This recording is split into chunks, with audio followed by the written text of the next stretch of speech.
23. oktobrī Daugavpils pilsētas domē notika starptautiskais seminārs par notekūdeņu dūņu apstrādes tehnoloģijām.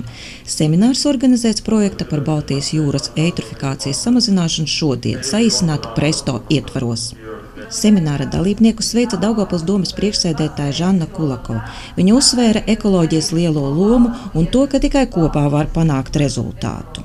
Daugavpils pašvaldība ir interesēta, lai mūsu dzeramais ūdens mūsu pilsētā būtu ļoti tīrs, un tas ir kvalitāte, ko mēs gribam piedāvāt mūsu iedzīvotājiem, kā arī ļoti svarīgi, lai kvalitāte būtu arī ūdens, kas tek uz Daugavpils upe, jo kopīgi mēs esam ļoti visi atbildīgi par to, kāda ekoloģija ir Baltijas baseinam, un tas ir, laikam, katras pašvaldības un valsts atbildība. Liels darbs paveikts uzņēmumā Daugavpils ūdens.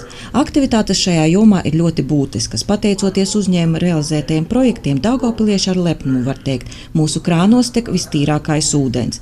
Daugavpils ūdens realizētie projekti deva arī otru svarīgu labumu – tīrus notekūdeņus, kas nepiesārņo apkārtēju vidi, nepiesārņo Daugavu un uz jūru neplūst netīrumi. Bet Daugavpilī vēl paliek ļoti liela problēma ar dūņām, kurās paliek pēc attīrīšanas iekārtām. Tāpēc mēs no šī projekta gribam dabūt skiču projektu dūņu kompostēšanai un iepirkuma dokumentāciju. Tas principā,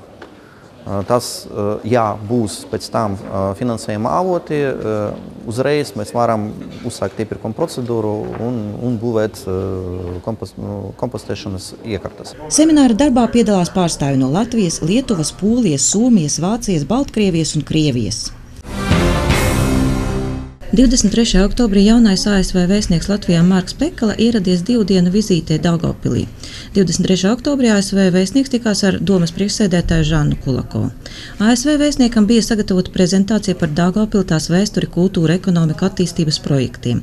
Pēc prezentācijas vēstnieks atzinīgi vērtēja Daugavpils ģeogrāfisko stāvokli, kas ir liela priekšrocība.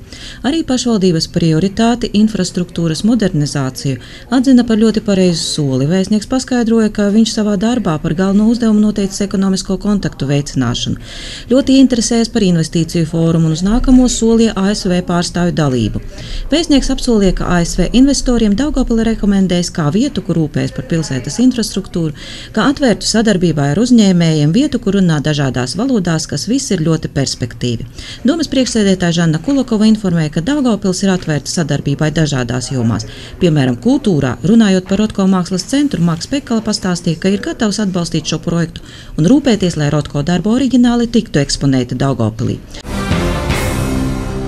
25. oktobrī Daugavpils domes priekšsēdētāja Žanna Kulakova domē uzņēma celtnieku skolas audzēkņus, lai pateiktos par panākumiem starptautiskā konkursā. Tas bija konkurss Euroskills 2012. Konkursā piedalījās vairāk nekā 500 cilvēki no 23 valstīm. Daugavpils celtnieku skolas audzēkņi Sergejs Lukjanskis un Jevģēnijs Gīžda ieguva 5. vietu, piekāpjoties tikai Šveicei, Francijai, Holandē un Vācijai. Konkurss ir savdabīga prasme olimpiāde, kas prasa ļoti kvalitatīvu sagatavošanos. Celtnieku skolas direktore Ināra Ostrovska izteica lielu lepnumu par audzēkņu panākumiem, jo konkurenti konkursam gatavojās vairākus gadus. Daugavpiliešu rīcībā bija tikai daži mēneši. Studentus konkursam gatavoja Aleksandrs Bagīnskis, kas pasniedz sausās celtniecības un akmens darbu tehnoloģijas. Jauniešu sasniegumi arī liecina, ka skola veiksmīgi attīstās. Šodien mūsu skola ir uzņēmusi kursu, lai mēs būtu stipra skola. Ar to mums varbūt jau nepietiek, mums ir savas ambīcijas. Mēs vēlamies būt labākā skola novadā, visā Latgales reģionā, bet arī Latvijā. Un šodien tā arī ir. Skolā mācās 850 audzēkņi, un mēs esam lielākā skola tieši būvniecībā visā valstī. Mums ir 17 būvniecības profesijas. Un 2 jaunieši, kuri mums bija vēl uzaicināti, bet viņi jau strādā, viņi uzcīnīja KNAUFA 1. vietu 15 valstu sastāvā. Un arī mūsu jaunie cilvēki, kuri mums šodien piedalās, un es gribu parādīt varbūt arī muguras otro pusi, jo tur ir Latvija uzrakstīts, tas ir svarīgi. Šodien mēs pateicam paldies, jo mums arī ļoti svarīgi to, ka viņi ar savu piemēru parāda par mūsu jauniem cilvēkiem uz pilsētas jaunatnē to, ka tāda specialitāte kā celtnieks, viņa var arī būt populāra un ļoti vajadzīga mūsdienai. Un ar to, laikam, tas būs labs piemērs citiem mūsu skolniekiem, kuri tagad grib izvēlēt kaut kādu savu profesiju, ka var iet uz celtniecības skolu un saņemt dažādas būvniecības tādas profesijas, kuri šodien ir ļoti pieprasīti. Domas priekšsēdētāja atzinības vārdus veltīja celtnieku skolas direktorei Inārai Strauskai, kura par savu mērķi izvirzīja skolas strauju attīstību, un šis panākums to apliecina. Žana Kulakova vēlreiz izteica visiem pateicību un vēlēja panākumus mācībās, ieceru piepildījumu un jaunas uzvaras. 24. oktobrī 7. bērnu pirmskolas izglītības iestādē, kas atrodas Jaunajā Forštātē, svinēja 25. gadu jubilēju. Jau no paša rīta bērnu dārzā bija priecīgs noskaņojums, jo visi, gan bērni, gan audzinātāji, gatavojās lielajam koncertam. Tā ir otrā lielākā Daugavpils pirmskolas izglītības iestāde, jo to apmeklē 270 audzēkņi. Šī iestāde gadu gaitā ir bijusi gan pirmskolas izglītības iestāde, gan tā ir pildījusi arī sākuma skolas funkcijas. Un šobrīd tas ir mūsu faktiski otrais lielākais latviešu dārziņš. Bērniņi šajās izglītības iestādē, pabeidzot izglītības programmas, dodās uz daudzām mūsu pilsētas skolām. Tās ir gan centra skolas, tā ir arī šeit pat mikrorajonā esošā 16. skola.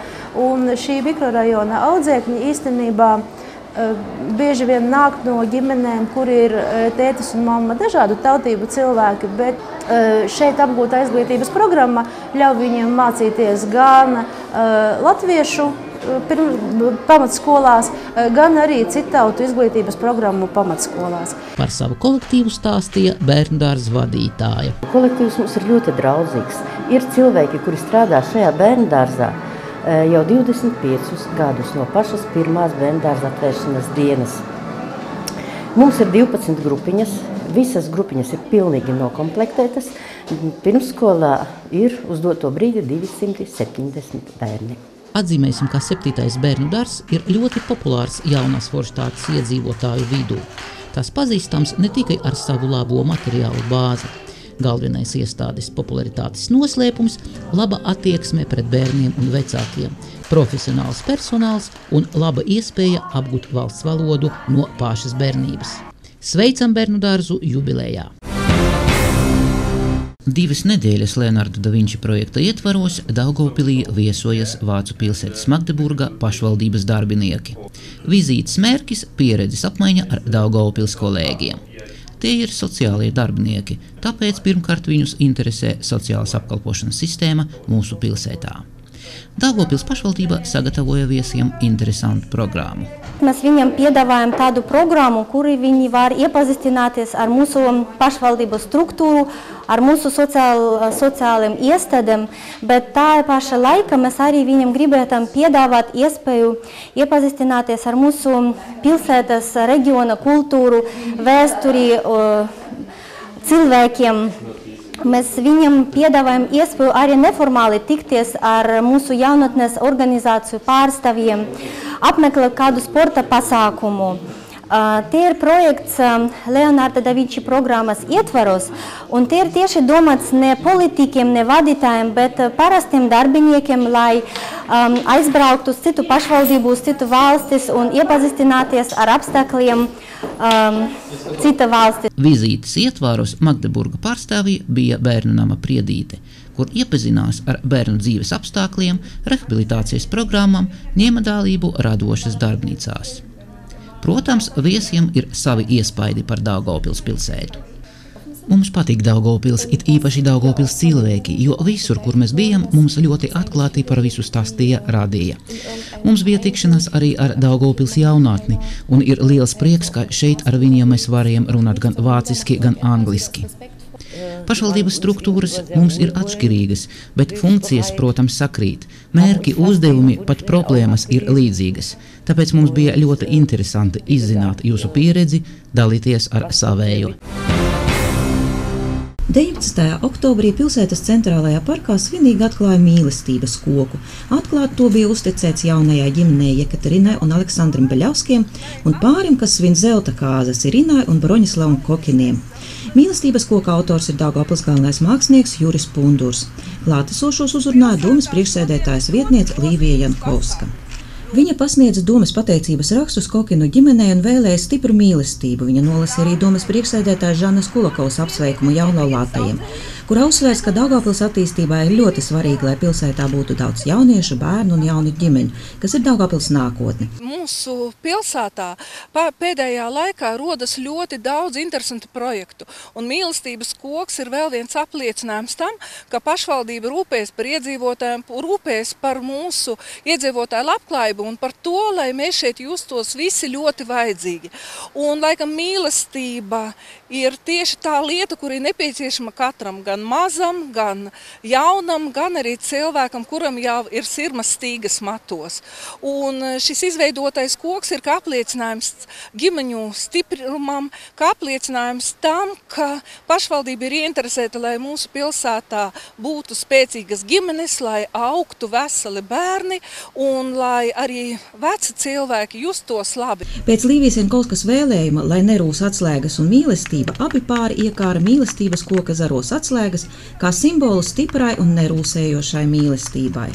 Es domāju, ka tā ir viena no tām daudzajām skaistajām idejām, kas ir pēdējo 2 gadu laikā radušās gan domas vadības galvās, gan mākslinieku galvās par to, lai dzīvnieku nodaļa un pilsētas centrālais parks kļūtu par pievilcīgu pilsētas objektu jaunajiem pāriem un cilvēkiem, kas ir nolēmuši savu dzīvi turpināt kopā. Kāzu viesi, kurus aptaujājām, visi bija vienisprātis. Ideja ļoti laba un tā noteikti iepatiksies, un jaunlaulātie savas mīlestības stiprumu apliecinājumus atstās uz šī koka, un mīlestības koks būs talismans jaunajām ģimenēm.